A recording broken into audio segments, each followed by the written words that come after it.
Detective Sanjay एकदम कठोरता से तनीषा को सवाल पूछता है। जब अमायरा चिल्ला रही थी तब तुम भी वहां पे मौजूद थी। आज वो जिंदगी और मौत की लड़ाई लड़ रही है हॉस्पिटल में। सच सच बताओ, क्या हुआ था म्यूजिक रूम में?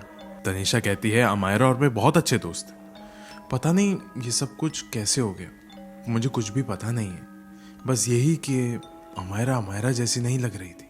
और एक बात, मैं अपने लॉयर से पूछे बिना तुम्हें कुछ भी नहीं बताऊंगी। फिर एक दूसरा पुलिस ऑफिसर अभी रूम में एंटर करता है। कहता है, साहब चारों बच्चों ने बोला है लॉयर से पूछे बिना कुछ भी नहीं कहेंगे। और ये कि अमायरा पागलों की तरह हरकत करती थी, बस इतना ही उन्होंने कहा। वो ये कहती थी कि हमारे कॉलेज में भूत वगैरह है, लेकिन वो ना अगस्त्या से बहुत ज्यादा करीब थी। और फिर तनीषा वहां से निकल जाती है। डिटेक्टिव संजय कहता है, एक रात में 3 बच्चे गायब हो गए। जिंदा है या नहीं कुछ भी नहीं पता। ऊपर से अमायरा नाम की लड़की, जो कि इन्हीं 5 बच्चों की क्लासमेट थी, जख्मी और अधमरी हालत में पाई गई। और अगर कुछ और बच्चों से हम लोग जाके पूछे तो वो लोग कहते थे कि अमायरा को भूत जैसा कुछ दिखता था। कुछ समझ नहीं आ रहा है यार। अगली सुबह एक रूम में फटे हुए कपड़ों में 5 स्टूडेंट्स पुलिस स्टेशन के बाहर 2 बेंचेस में बैठे हुए रहते हैं। तारा हल्की सी आवाज में कहती है, ठीक 1 महीने में 2 अप्रैल को एग्जाम्स है यार, कैसे होगा? तनीषा कहती है, डूड यू शुड विश हम में से कोई जेल ना जाए। विहान कहता है, हाँ हाँ वाई नॉट, ये वाली बात कोई जयान को समझाओ, इसकी हरकतें देख के ऐसा लगता नहीं है कि हमें जेल नहीं होगी। जयान कहता है, अभी तेरे में ज्यादा चर्बी है क्या, निकालो अब। और फिर आपस में ये लोग लड़ाई करने लग जाते हैं। अगस्त्या चिल्ला के कहता है, शराब, कोई ये भी तो सोचो यार, हमारा जिंदा बचेगी कि नहीं? I love her so much यार, I just can't live without her. फिर अगस्त्या रोने लग जाता है, नीचे ही बैठ जाता है। एंड तारा एंड तनीषा उसको चुप कराने लग जाते हैं एंड कहते हैं, गाइस हमें एक साथ रहना पड़ेगा इस केस में, वी हैव डन नथिंग। सब कुछ बता देते हैं यार। फिर विहान अपने मुंह पे ऐसा उंगली रख के कहता है, शांत हो जाओ। सब शांत बैठ जाते हैं बेंच पे। जैन कहता है, कल शाम से भूखे बैठे हैं यार, मॉम डैड से भी मिलने नहीं दे रहे लोग। फिर डिटेक्टिव संजय बाहर से पुलिस स्टेशन में आते हैं एंड अंदर जाते आते कहता है, सब लोग सच बता दो वरना सब पे अटेम्प्ट टू मर्डर चार्जेस लगेंगे। एंड ऐसा बोल के वो अपने कैबिन में जाके बैठ जाते हैं एंड द डोर क्लोजेस। अब ये कहानी शुरू होती है। सबसे पहले अंदर विहान को बुलाया जाता है। ऑलरेडी विहान का लॉयर अंदर बैठा हुआ होता है। वो कहता है, look you don't need to worry about anything, मैंने सब बातचीत कर ली है, बस एक नॉर्मल सा स्टेटमेंट देके यहां से निकल जाओ। फिर विहान कहता है, भाई लेकिन नॉर्मल बोलने के लिए मेरे पास एक्सट्रीम ही है, मतलब जो भी मैं बोलूंगा उससे मुझे ऐसा लग नहीं रहा है कि लोग मुझे जाने देंगे। डिटेक्टिव संजय पहले चाय का ग्लास हाथ में लेता है एंड विहान के सामने भी एक चाय का ग्लास रखता है। विहान कहता है, ऑफिसर इसी की जरूरत थी यार। फिर ऑफिसर संजय हंसते हुए सवाल पूछता है, अमायरा को भूत दिखाई देते थे? विहान हंस के कहता है, अरे सर बातों में और देखने में चीजें अलग होती है, आपको नहीं पता हमने क्या क्या देखा है। उसका लॉयर कहता है, बिहेव विहान, तुम अपना खुद का केस बिगाड़ रहे हो। फिर संजय कहता है, अरे अरे वकील साहब बच्चा है, कहने दो। हाँ हाँ विहान बेटा बताओ, हमारे को भूत दिखते थे? ये जो भी आप बातें बोल रहे हो ये किस बेस पे कह रहे हो? फिर विहान थोड़ा कॉन्शियसली जवाब देता है, मतलब होश में, सर मैं तो हमारे को 1 महीने पहले से ही जानता हूँ, अगस्त्या को सब पता है, वो सब कुछ जानता है उसके बारे में, वो उसका बॉयफ्रेंड है सर। फिर संजय कहते हैं, हाँ हाँ उस पर भी आएंगे, सही है, एक काम करो शुरू से बताओ। विहान कहता है, ऑफिसर शायद 1 महीने पहले की बात है कि अमायरा को हमारे ग्रुप, यानी मैं, जयान, तारा, तनीषा एंड अगस्त्या के साथ टीचर ने एक ग्रुप प्रोजेक्ट के लिए भेजा था। And sir we really became very good friends. She also started to like Agastya, Agastya ने भी प्रपोज कर लिया था। Then they started dating. But फिर पता नहीं यार, कुछ दिनों में हमारी लाइफ जो कि एकदम नॉर्मल सी थी, एक कंफ्यूजिंग सी हॉरर मूवी में चेंज होने लग गई थी सर। मैं मजाक नहीं कर रहा हूँ, लिटरली ये सारी चीजें हो रही थी हमारे साथ। एक रात की बात है ये, जयान, मैं और अगस्त्या म्यूजिक रूम में बैठे थे, अपनी बैंड प्रैक्टिस कर रहे थे हम लोग। एंड म्यूजिक रूम ही हमारा यूजुअल हैंग आउट स्पॉट भी हुआ करता था सर। एंड अचानक से ना कोई तो लड़की कुछ बंगाली भाषा में कुछ तो कहने लगी थी। एंड हम सब बहुत ज़्यादा डर गए थे सर, क्योंकि रात के 8 बजे म्यूजिक रूम में हमारे अलावा कोई भी नहीं हो सकता। सिक्योरिटी गार्ड किसी को आईडी कार्ड के बिना अंदर अलाउ ही नहीं करता। और सर उस समय तो सिक्योरिटी गार्ड भी नहीं था। फिर ना अचानक से किसी ने तो जोर से अगस्त्या का पैर खींचा नीचे से, एंड अगस्त्या गिर गया। फिर हमें किसी लड़की के हंसने की आवाजें भी आई, जैसे कोई तो मस्ती कर रहा हो। हम सब लोग बहुत ज्यादा डर गए थे, क्योंकि वो हंसने की आवाज बंद नहीं हुई थी काफी देर तक। वो बंगाली में ही कुछ तो कह रही थी, जैसे कि शायद से हमसे बदला निकालने की कोशिश कर रही है, लेकिन हम कुछ जानते ही नहीं थे ये हो कैसे रहा है। बचपन से हमने अपना सारा दिन इसी स्कूल में निकाला है, लेकिन ये पहली बार हो रहा था। हम सबका मूड खराब हो गया था। फिर वो रात को अपना मूड फ्रेश करने के लिए हम सबने सोचा कि नाइट स्टे कर लेते हैं अगस्त्या के घर पे, एंड तारा, तनिषा और अमायरा को भी बुला लेते हैं।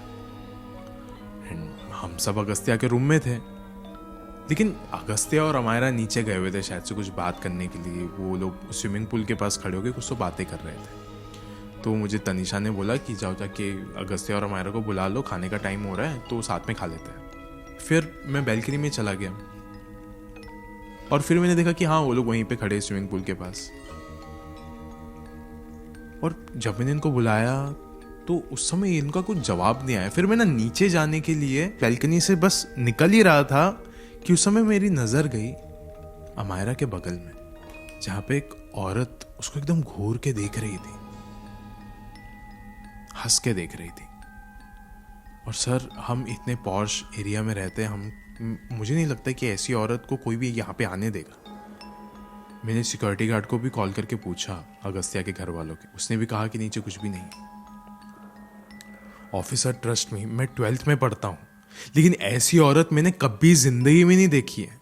फिर जब सिक्योरिटी गार्ड ने भी मुझे थोड़ा आश्वासन दिया कि ऐसा कुछ भी नहीं है नीचे, आप बेखौफ होकर ऊपर रहिए, तो शायद मुझे भी ऐसा लगा कि म्यूजिक रूम के वजह से वहाँ पे जो भी हुआ था उसको वजह से शायद मुझे वहम हो रहा है। बट सर वो वहम नहीं था। कल रात का जो हादसा था सर, जिसके वजह से आपने हमें यहाँ पे बुला के रखा है, वो अमायरा का चीखना, वो अमायरा का चिल्लाना, वो सारी चीज़ें जो कल रात को हुई है, उसके बाद मैं इसको सिर्फ महज एक वहम नहीं समझ सकता। ऑफिसर संजय चाय की आखिरी सिप लेके पूछते हैं, कल रात को हुआ क्या था? विहान कहता है, सर रात के कुछ 11:30 बजे जब कॉलेज में हमारा फेयरवेल चल रहा था, तभी मुझे जयान का मैसेज आया था कि म्यूजिक रूम में आ जा, अमायरा को कुछ तो हो गया है। मैं जब गया वहां पे, वो बस चीख रही थी, चिल्ला रही थी, बंगाली भाषा में कुछ तो बोले जा रही थी, वो भी रोते रोते। मैंने बस इतना देखा कि उसके आंखों से खून आ रहा था, बह रहा था उसके आंखों से खून काफी ज्यादा। फिर स्कूल का स्टाफ आ गया एंड देन आप लोगों ने हमें यहाँ पे लेके आ गए। बाकी मुझसे पहले तारा, तनिषा और जयान और अगस्त्या वहां पे थे। वो सब कुछ जानते होगे सर, मैं सबसे ज्यादा लास्ट में पहुंचा था इस चीज के। शुरू से तो ये लोग ही थे वहां पे। ऑफिसर संजय चाय का खाली ग्लास टेबल पे रखते हैं, अपनी कुर्सी से उठ के कहते हैं कि ठीक है, अंदर तनिषा को भेजो, वो बेस्ट फ्रेंड है ना अमायरा की। फिर विहान कहता है, सर ज़्यादा मैं आपको कहूँगा नहीं, लेकिन अगस्त्या को ज़्यादा चीज़ें पता है, आप उससे पूछो। उसने वो चीज़ें देखी है, वो चीज़ें महसूस करी है जो शायद आप सुन के भी डर जाओगे। लेकिन एक बात बोलूँगा सर, वो ना प्यार बहुत करता है अमायरा से। पता नहीं उस पर भी क्या बीत रही होगी इस समय अमायरा को इस हालत में देख के। फिर संजय कहता है, ठीक है बेटा, लेकिन अभी के लिए सिर्फ तनिषा को अंदर भेजना। 10-15 मिनट बाद तनिषा अंदर आती है एंड उसका लॉयर भी बाजू में ही बैठा रहता है। फिर ऑफिसर संजय उसको स्ट्रॉबेरी माचा देते हैं एंड तनिषा काफी खुश हो जाती है एंड कहती है, sir thanks a lot, it's my favourite. Then officer कहते हैं, तो तनिषा जी, कल रात को तो आपके लॉयर नहीं थे, आपने कुछ भी बताया नहीं, अभी बताओगे? फिर बाजू में बैठा हुआ लॉयर कहता है, सर आपका मान सम्मान कर देते हैं, जाने दो ना, बच्ची है। फिर संजय कहता है, अरे अरे यहाँ पे रिश्वत की बात ही नहीं है, बच्ची ने थोड़ी कुछ किया है। वैसे भी यार अभी आप भी जान ही रहे हो ये केस कौन सा मोड़ ले रहा है। जानते हो ना, भूत प्रेत का मामला है, खाली सवाल जवाब करके बस छोड़ देंगे, है ना बेटा। चलो बताओ कल रात को म्यूजिक रूम में क्या हुआ था, बताओ। चलो तनीषा कहती है सर कल रात से पहले मैं ये बताती हूँ कि अमायरा हम में से सबसे ज़्यादा रिच थी, बहुत अमीर थी वो। हम लोग भी सब लोग अच्छे अच्छे घर से आते, we all are rich, but Amayra हमसे थोड़ी ज़्यादा रिच थी, अपने बड़े भाई के साथ रहती थी, उसको बहुत ज़्यादा लिबर्टी थी, उसको बहुत ज़्यादा फ्रीडम था उसके घर पे, और वो हमारे साथ ऑलमोस्ट 1 महीने में हर रोज़ रही थी। बिकॉज एक बात है, उसका कोई बाकी दोस्त नहीं था सर, लेकिन इसके साथ साथ ना उसके साथ थोड़ा डर भी लगता था, खासकर रात में या फिर जब अंधेरा हो जाता था। ऑफिसर ये एक बार की बात है, हम सब स्विम कर रहे थे मेरे घर पे, रात के कुछ 9 बज रहे थे एंड मैं और अमायरा ही थे बस।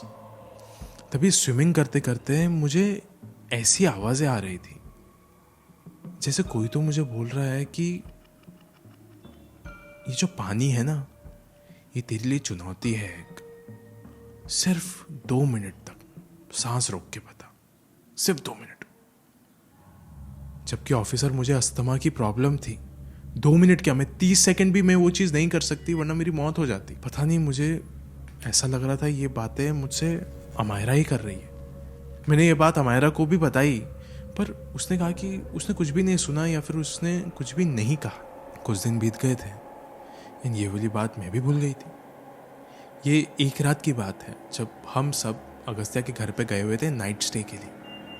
तब अमायरा और अगस्त्या एक ही रूम में सोए हुए थे, of course they are couple. Then मैं कुछ सामान लेने के लिए अगस्त्या के रूम में गई थी, तब मैंने देखा कि अगस्त्या और अमायरा बेड पे सो रहे थे।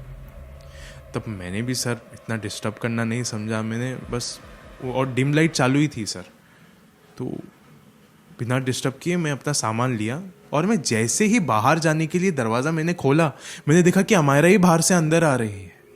जब मैंने पीछे मुड़ के देखा तो पीछे कोई भी नहीं था, सिर्फ अगस्त्या लेटा हुआ था। मुझे लगता है ऑफिसर आपको ना अगस्त्या से ही पूछना चाहिए, सबसे परफेक्ट आदमी वही है जिसे सब कुछ पता है, A to Z। Also sir कल रात को म्यूजिक रूम में जो हुआ था वो ही अच्छे से बताएगा आपको। एंड सर वो ना बेचारा बहुत प्यार करता है अमायरा से, मेरी अच्छी दोस्त है वो, आज भी मैं उसे बहुत ज़्यादा चाहती हूँ, पर अगस्त्या की मोहब्बत ना सच्ची है। आप वक्त ना ज़ाया करो, मैं आपको आपका काम नहीं सिखा रही हूँ, लेकिन उसको पता है सब। फिर ऑफिसर संजय कहते हैं ठीक है, सही है, आप बाहर ही वेट करो। ऑफिसर संजय के रूम में एक दूसरा ऑफिसर आता है जिसका नाम था रघु। वो कहता है सर वो 3 लड़कियां जो कल रात से गायब है ना, अब तक उनका कुछ पता नहीं चला है, एंड ये बच्चों से भी कुछ पता नहीं चल पा रहा है। फिर ऑफिसर संजय कहता है अरे ये बच्चे ही तो सब कुछ है, सब लोग सब कुछ बता रहे हैं आराम से, मैंने जितना सोचा था ना उससे ज़्यादा बता रहे हैं। ऑफिसर रघु कहता है सर ये बच्चे भी ना अलग ही कैरेक्टर है, सारे के सारे, सबके सब, एक तो इतने अमीर है, इतने बिगड़े हुए हैं, और सर इनमें से ही एक है वो जयान, वो ना थोड़ा LGBTQ वाला है, अब उनमें से कौन सा है वो नहीं पता मेरे को। फिर संजय पूछता है ये अमायरा की कोई खबर पता चली, हॉस्पिटल से कुछ न्यूज़ आई? ऑफिसर रघु कहता है हाँ सर, अभी थोड़ी ज़्यादा क्रिटिकल सिचुएशन में है वो, ब्लड लॉस भी काफ़ी ज़्यादा हो चुका है। लेकिन संजय सर हुआ क्या, कुछ पता चला कल रात को क्या हुआ था? लेकिन कौन है यहाँ पे, कुछ कितने लोगों से बात किया, शक किस पे जा रहा है? फिर ऑफिसर संजय कहता है मैं खुद ये जानने के पीछे पड़ा हूँ यार, लेकिन ये सब शायद एक ही आदमी से जुड़ा है, और वो ना बहुत ज़्यादा शातिर लगता है मुझे। ऑफिसर रघु पूछता है कौन सर? ऑफिसर संजय कहते हैं अगस्त्या। अरे सर मैंने वैसे भी इतने समय से कुछ नहीं खाया था यार, आपने मुझे मेरा फेवरेट पास्ता दे दिया, शुक्रिया। ऑफिसर कहता है देखो अब केस तो भूत प्रेत का है, कोई मतलब नहीं है बात करने का, तो सोचा कि तुमको जरा खाना वगैरह भी दे दूं, बट स्टिल थोड़ी बहुत बातें कर लेते हैं, अपना दोस्त समझ के ही बात करना, बिल्कुल भी, मैं भी अपना दोस्त समझ के ही बात करूंगा तुमसे, ठीक है? एंड प्लस आपके पापा भी बहुत बड़े आदमी है, केस तो दबी जाएगा। प्लस कुछ देर पहले अमायरा की रिपोर्ट आई थी, she is almost dead, very critical. Agastya सिर्फ एक स्मर्क के साथ कहता है। फिर ऑफिसर संजय कहता है, तो अगस्त्या बेटा, सब कह रहे थे आप और अमायरा में दोस्ती बहुत ज़्यादा गहरी थी, आप उनके बॉयफ्रेंड थे, तो आपको तो अच्छे से पता होगा कि अमायरा की ऐसी हालत कैसी हुई। अगस्त्या कहता है कि सर मैं अमायरा को बहुत ज़्यादा पसंद करता था, पर प्यार सबके लिए काफ़ी नहीं होता ना। अमायरा मुझसे और भी बहुत कुछ एक्सपेक्ट करती थी, महंगे महंगे गिफ्ट, कभी कभी मेरे पैसे भी। हालांकि आई डोंट माइंड, मेरे पापा के पास बहुत ज़्यादा पैसा है, बट फिर भी इतना खर्चा कराना इज़ नॉट गुड ना। तो एक बार मैंने उसे मना कर दिया ये सब देने से, तभी से उसका ये नाटक शुरू हो गया था यार, मुझे लगता है। तो उसने ना कोई काला जादू कर लिया था मेरे पे। जब भी मेरे साथ होती थी कुछ ना कुछ होता ही रहता था यार। लाइक बहुत गलत फील होता था मेरे को जब भी मैं उसके साथ होता था। मैं बताता हूँ सर, एक बार की बात है, मेरे घर पे जब नाइट स्टे के लिए सारे आए हुए थे, तब मैं फिर सोने चला गया, और सोने के बाद ना अचानक से मुझे ऐसी आवाज़ आई कि कोई तो बैल्कनी में खड़ा है। मैं पलट के आसपास देखा मेरे बेड के, तो अमायरा वहाँ पे नहीं थी। वो बैल्कनी में खड़े होके कुछ तो कह रही थी, खुसफुसा रही थी, जैसे कि कुछ संस्कृत में कह रही हो। फिर जब मैं उसके पास गया तो सर अमायरा की आंखें पूरी तरीके से काली हो गई थी, मुझे एक मुर्दे की तरह देख रही थी वो, और अंतिम क्रिया के मंत्र पढ़ रही थी, जैसे कि वो मेरी मौत की तैयारी कर रही। ऑफिसर संजय पहली बार अपने सर से पसीना पहुंचता है एंड शांति से बैठ जाता है, एंड फिर हल्की आवाज में पूछता है, फिर आगे क्या हुआ? ऑफिसर, आपने तो बहुत ज़्यादा डेड बॉडीज देखी होगी ना। वो कैसा होता है जब आप एक डेड बॉडी के पास जाते हो, एक मुर्दे के पास जाते हो, कैसा होता है? ऑफिसर संजय कहता है, मतलब अच्छा नहीं लगता, ऑफ कोर्स, ज़्यादा देर रहा नहीं जाता, बास आती है बहुत गंदी। फिर अगस्त्य कहता है, वही यही फील आता था मेरे को जब भी मैं अमायरा के पास जाता था, तब एक मुर्दे जैसी लगती थी मेरे को। बस यही कहना कि वो मुझसे प्यार करती है, कम से कम दिन में ये बात वो 100 बार कहती थी, उसके अलावा कुछ नहीं कहती थी। कोई एम्बिशन नहीं है, कोई जिंदगी के गोल नहीं है, प्यार, बस प्यार। इस रिश्ते को ही उसने अपनी पहचान बना लिया था। उसके हम लोग के अलावा कोई और दोस्त ही नहीं थे सर। हमसे पहले उसके 3 दोस्त थे, वो भी इसके साथ महज सिर्फ 1 महीना बिता सके, बस उसके बाद उनसे भी नहीं रहा गया। सोचिए, इतनी हार्ड लड़की है ये कि मतलब इसके साथ रहा ही नहीं जाता। सर मेरी जिंदगी में ना असली ग्रहण तो यही है सर। कल शाम को भी कुछ ऐसा ही हुआ था मेरे साथ। अमायरा मेरे घर पे आई थी, वो तैयार हो रही थी फेयरवेल के लिए। उस समय मैंने उसे बुलाया नहीं था, फिर भी वो आई थी, और मैंने इतना कुछ बोला नहीं उसे। उस समय पता नहीं हमारी छोटी सी बात पे तू मैं हो गई थी। फिर उसने मुझ पे काफ़ी सारी चीज़ें फेंकी, कांच के टुकड़े, कितनी सारी चीज़ें उसने मुझ पे फेंकी थी। मुझे लग भी गया था। ज़यान मेरे साथ ही था उस समय सर। आपको चाहिए तो वो आपको सब कुछ बता देगा। हम वहाँ से फिर भी साथ में निकले मेरी गाड़ी में, झगड़े को थोड़ा शांत करके। फिर जब हम फेयरवेल में नीचे डांस कर रहे थे, तभी मुझे ज़यान और विहान ने कहा कि भाई कोने में जाके देख, अमायरा कुछ तो कर रही है वहाँ पे। जब मैंने देखा तो अमायरा कहीं तो जा रही थी। मैंने उसका पीछा किया। पूरा स्कूल बंद था, लाइटें भी बंद थी, शाम का समय हो रहा था, अभी 7 बजे का। एकदम वो काली सी नीली सी रोशनी होती है ना, वो पूरी स्कूल में छाई हुई थी, स्कूल के कॉरिडोर्स में। वो स्कूल के कॉरिडोर में नाचते हुए जो अंतिम यात्रा की जो मंत्र होते हैं ना, वो कहते कहते सीढ़ियों के ऊपर जा रही थी। वो 3rd फ्लोर वाले गर्ल्स टॉयलेट में गई, वहाँ जाके वो नाचने लग गई, वही अंतिम क्रिया के मंत्र कहने लग गई। और जिसकी अंतिम क्रिया वो कर रही थी, वो किसी और की नहीं, अपने आप की कर रही थी। नाच रही थी सर, वो देखा नहीं जा रहा था मेरे को, लेकिन मुझे एक चीज़ पता थी कि वो अपने आप को मारने की तैयारी कर रही थी सर। उसके बाद मैं वहाँ से भागते हुए निकला। मुझे बहुत ज़्यादा डर लग रहा था, मुझे इस क्राइम का हिस्सेदार नहीं बनना था। मैं भागते हुए अपने दोस्तों के पास गया। मैंने सबसे पहले तो उनको मैसेज कर दिया था कि सब लोग म्यूज़िक रूम में आओ यार, प्लीज़ मुझे कुछ बात करनी है। मैं म्यूज़िक रूम के अंदर गया, मैं देखा कि सब लोग वहाँ पे बैठे हुए। मैं जब वहाँ पे पहुँचा तो मैंने सबको ये बताया कि अभी अभी मैंने क्या देखा है, इतने समय से मैं क्या देख रहा हूँ। सब लोग ने भी मुझे पलट के यही जवाब दिया कि उन्होंने भी इतने वक्त से ऐसी बहुत सारी चीज़ें देखी है जो वो लोग मुझे बताना सही नहीं समझ रहे थे। उनको लग रहा था कि मेरे और अमायरा के बीच में कुछ चीज़ें बिगड़ जाएगी, लेकिन अब पानी सर से ऊपर निकल चुका था सर। सब कह रहे थे this is getting too much, उसको अपने ग्रुप से ही निकाल दो। देन हम सब लोग वहां से निकलने ही वाले थे और अचानक से तनीषा का किसी ने तो पैर खींचा और सीधा स्टेज के नीचे वाले जगह पे उसको लेके जाने की कोशिश करी। हमने तनीषा को एकदम पकड़ के रखा था, उसको जैसे ही बाहर निकाला, ये कोई और नहीं कर रहा था, ये अमायरा कर रही थी। अमायरा ने सीधा तारा और तनीषा पे हमला कर दिया था, उनका गला दबाने लग गई थी। हमें बिल्कुल पता नहीं चल रहा था कि अमायरा वहां पे पहुंची तो पहुंची कैसे। ऐसा लग रहा था कि अमायरा अमायरा ही नहीं है, समवन इज कंट्रोलिंग हर। कोई तो चीज है जिसने उस पर काबू जमा के रखा है।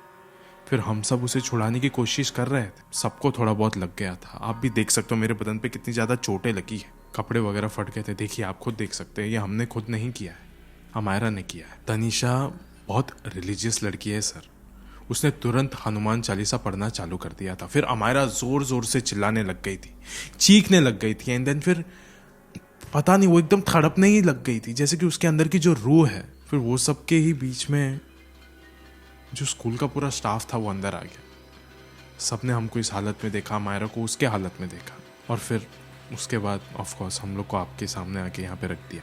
अभी ऑफिसर रघु ऑफिसर संजय के सामने आता है और कहता है सर सीसीटीवी में भी यही चीज़ें दिख रही है। रघु कहता है सर कल क्राइम हुआ है, कल रात को, और आज ही फाइल बंद करने का मन कर रहा है। मुझे नहीं लगता सर कोर्ट में भी जाएगा तो कुछ होगा इसमें, किसी पे शक नहीं जा रहा है, सब विक्टिम जैसे एक्ट कर रहे हैं। एंड कोर्ट में भूत प्रेत वाली बातें थोड़ी कर सकते सर, जज हमको लाफा मारेगा। सर एक काम करते हैं, मानसिक रोगी ही दिखाना पड़ेगा ये अमायरा को कि इसको रफा दफा कर देंगे। एंड वो जो 3 लड़कियां गायब हुई है ना, बस उनका कुछ देखना पड़ेगा सर। ऑफिसर संजय कहता है उस स्कूल के सबसे पुराने टीचर को बुलाओ यार, मुझे लगता है इस स्कूल का ही कुछ ऐसा इतिहास रहा होगा, क्योंकि ये जितनी भी ऐसी हरकतें हो रही है, मैं देख भाई मैं भी धार्मिक ही आदमी हूँ, मैं मानता हूँ ये सारी चीज़ें, मानसिक रोगी एक चीज़ होती है, लेकिन जिस तरीके की ये हरकतें कर रही है, हो सकता है इसको भूत बाधा हो ही रहेगी। कुछ ना कुछ तो हुआ है यहाँ पे, बुला के ला किसी टीचर को। और उसी समय ये जो अगस्त्या है वो बाहर जाके बैठ चुका था। एक टीचर जिसका नाम था नैन्सी, वो ऑफिसर संजय के सामने आके बैठती है एंड कहती है मुझे पता है आप मुझसे क्या पूछने वाले हो कि अमायरा के साथ ये क्या हुआ है, और मुझे भी पता है कि मेरे पास आपको देने के लिए एक सच कहानी है। आज से 7 साल पहले सोनिया नाम की एक बंगाली लड़की जो कि कलकत्ता से आई थी, एक ऋत्विक नाम के लड़के से प्यार करती थी, लेकिन वो वन साइडेड लव था। इस वजह से ऋतिक ने कभी भी हाँ नहीं कहा, उसको भाव ही नहीं थी, एंटरटेन ही नहीं करता था, बहुत बुरी तरीके से बिहेव करता था, बहुत ज़्यादा फ़ायदा उठाया उसने सोनिया का। फिर ऋत्विक एक सीनियर था, ऑफ कोर्स वो यहाँ से पास आउट हो गया, एंड फिर सोनिया अकेली पड़ गई। उससे रहा नहीं जा रहा था, लोग उसका मजाक उड़ाते थे, ताना मारते थे, उसके घर पे भी उसकी कुछ खास इज्जत नहीं थी। एक दिन उसने 3rd फ्लोर के गर्ल्स टॉयलेट में जाके खुदकुशी कर ली और उसकी मौत हो गई। तब से लेके आज तक स्कूल के 3rd फ्लोर के टॉयलेट में जाना भी मना है, एंड कई बार सोनिया की भटकती हुई आत्मा को देखा गया है स्कूल में। फिर ऑफिसर संजय कहते क्या, लेकिन ये सब का अमायरा के केस से क्या संबंध है? ये मैं आपको अमायरा के लिए यहाँ पे बुलाया हूँ, आप अमायरा के बारे में बताइए। फिर टीचर नैन्सी कहती है इस 7 साल में अमायरा जैसे 4 केसेस सामने आए हैं सर, जहां इन चारों लड़कियों को सोनिया की आत्मा ने अपने कब्जे में लिया है। जिसने इन लड़कियों का दिल दुखाया था, वो सोनिया की आत्मा उन सब से बदला लेती है। ये ही यहाँ भी हुआ होगा। एंड फिर नैन्सी ये भी कहती है कि मैं अमायरा और अगस्त्या के क्लास को आज भी पढ़ाती हूँ, लेकिन मुझे एक चीज़ पता है कि अगस्त्या का मन ना अमायरा से कई गुना ज़्यादा जयान के साथ लगा हुआ होता है। मैं बचपन से पढ़ा रही हूँ इनको, दोनों बच्चे बाइसेक्सुअल हैं, ये मुझे बहुत अच्छे से पता है। एंड शायद ये ही चीज़ अमायरा को पता चल गई होगी कि कैसे जयान और अगस्त्या के बीच में कुछ तो है जिसके वजह से वो अमायरा पे ध्यान नहीं दे रहा है या तो उसका फ़ायदा उठा रहा है। और शायद इन्हीं चीज़ों के वजह से सोनिया की आत्मा ने अमायरा को अपने जाल में डाला होगा। फिर ऑफिसर संजय कहता है, लेकिन मैम 3 लड़कियां भी गायब हुई है स्कूल से। फिर नैन्सी कहती है, ये जो 3 लड़कियां वो मालूम है कौन है? जब अमायरा शुरुआत में आई थी उसके सिर्फ 3 ही दोस्त थे और ये वही दोस्त थे जिन्होंने अमायरा को धोखा दिया था किसी एक कारण की वजह से। हमारे टीचर का जो स्टाफ रूम होता है वहाँ पे सारी बातें होती है, सब पता रहता है कि बच्चों के बीच में क्या हो रहा है। वो उनकी पुरानी दोस्त थी जिन्होंने फिर अमायरा से बात करनी भी बंद कर दी थी। शायद हो सकता है सोनिया की आत्मा ने इस धोखे का भी बदला लिया हो। फिर ऑफिसर रघु कुछ देर बाद कैबिन में आता है एंड कहता है, सर म्यूजिक रूम के स्टेज के नीचे इन 3 लड़कियों को जो कि कल रात को गायब हुई थी अमायरा ने बंद करके रखा हुआ था। वो लड़कियां अभी मिल चुकी है। ये उन तीनों लड़कियों ने एक्सेप्ट किया है। उनका स्टेटमेंट भी जस्ट अभी रिकॉर्ड करके आ रहा हूं मैं। एंड गाइस, एक बात है, यहाँ पे ज़्यादा ब्लड लॉस होने के वजह से अमायरा बचती नहीं है एंड उसकी मौत हो जाती है हॉस्पिटल बेड पे। अमायरा के साथ कभी किसी ने कुछ किया ही नहीं था। सीसीटीवी में कभी कुछ आया ही नहीं, कभी कोई एविडेंस ही नहीं दिखा, तो यहाँ पे कोई अरेस्ट ही नहीं हुआ। उसकी मौत को ना एक अलग ही एक्सप्लेनेशन के साथ सामने रख दिया था। Major depressive disorder with psychotic features, या फिर a death by blood loss and schizoaffective disorder. Agastya, Jayan, Tanisha, Tara और विहान सब अपनी जिंदगी में वापस लग गए थे। सब इस अमायरा के चैप्टर को सिर्फ एक हॉरर एपिसोड समझकर भूल गए थे। लेकिन आज उस स्कूल में सिर्फ सोनिया की ही नहीं बल्कि अमायरा की भी आत्मा भटकती है। और मुझे नहीं लगता कि अमायरा की आत्मा ने इन लोगों को छोड़ा होगा, क्योंकि सोनिया की आत्मा ने अपने सारे दुश्मनों से बदला लिया था एंड अमायरा की भी आत्मा वही कर रही होगी। उसने किसी को भी नहीं बख्शा होगा। और आज इस वीडियो के अंत में मैं आपसे बस इतना ही कहना चाहता हूँ कि इस कहानी को सच और फिक्शन कैटेगरी से एकदम दूर रखना चाहिए, बिकॉज ये घटना तो सच है पर किसी और देश की है। फिर भी एक सवाल पूछना चाहता हूँ, क्या आपको लगता है कि क्या अमायरा को बच जाना चाहिए था, या फिर आपको ऐसा लगता है कि शायद से सोनिया की आत्मा उसे खुद मारना ही चाहती थी? मुझे कमेंट्स में बताइए। एक बात गाइस, ऐसी ही कहानियां मैं स्पॉटिफाई पे भी सुनाता हूँ by the name of stories by Aman Parker. अब वहाँ पे जाके भी सुन सकते हो अगर आपको स्क्रीन बंद करके सुनने का शौक है तो। जाइए। शुक्रिया।